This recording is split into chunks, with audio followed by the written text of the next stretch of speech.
পৃথিবীর সবচেয়ে দ্রুতগতির প্রাণী কে জানেন? সেটা হলো চিতা।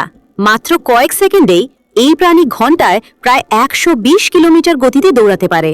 এত গতি অনেক গাড়িও সহজে তুলতে পারে না।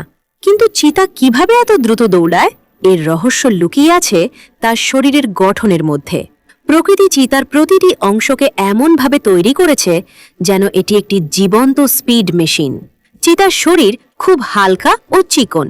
ভারী শরীর হলে এত দ্রুত দৌড়ানো সম্ভব হতো না। এর লম্বা ও শক্তিশালী পেশি দৌড়ানোর সময় বিস্ফোরণের মতো শক্তি তৈরি করে। সবচেয়ে অবাক করা বিষয় হল চিতার মেরুদণ্ড। এটি অনেক বেশি নমনীয়। দৌড়ানোর সময় মেরুদণ্ড স্প্রিংয়ের মতো সামনে পেছনে বাঁকতে থাকে।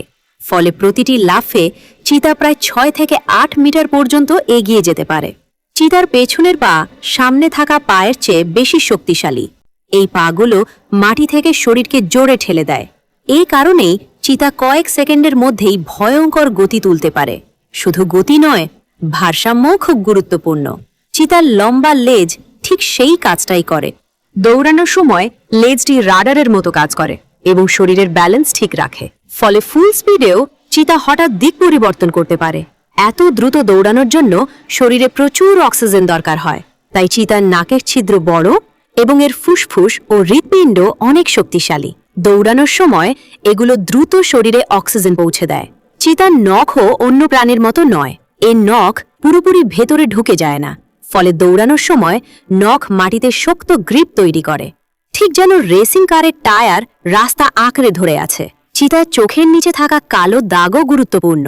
এগুলো সূর্যের আলো কমাতে সাহায্য করে, ফলে দূরের শিকারকে খুব সহজে দেখতে পারে। তবে এত স্পিডের একটি বড় সমস্যা আছে। চিতাবাঘ দীর্ঘ সময় ধরে দৌড়াতে পারে না, কারণ দ্রুত দৌড়ানোর ফলে শরীরের তাপমাত্রা খুব দ্রুত বেড়ে যায়।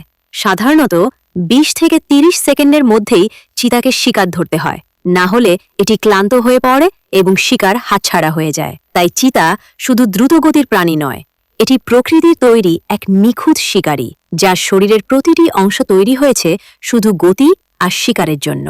তো আজকের এই টপিক কেমন লেগেছে তোমাদের? কমেন্টে লিখে জানাও।